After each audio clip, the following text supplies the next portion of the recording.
By working with your team to figure out what sort of release planning will work the best for your team, business and project, you'll be able to start releasing value as soon as possible.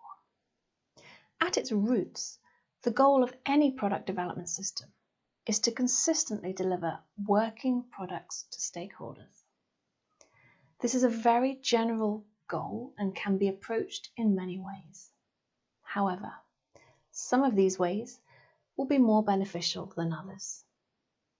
This idea extends to the different ways that your team can plan their product releases. The best system for your team to use is to develop a release plan, which depends on your industry, team size, and the size of your customer base. Think back to the example we used in the opening. Your team's current release plan is just to release the product as one whole package. When everything has been completed and your team is entirely finished with the product. But this isn't working.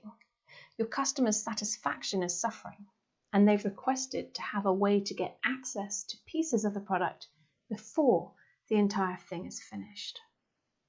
Your team has gathered to design a new release plan, one that invites feedback from customers and stakeholders and allows you to have something to show for your work sooner.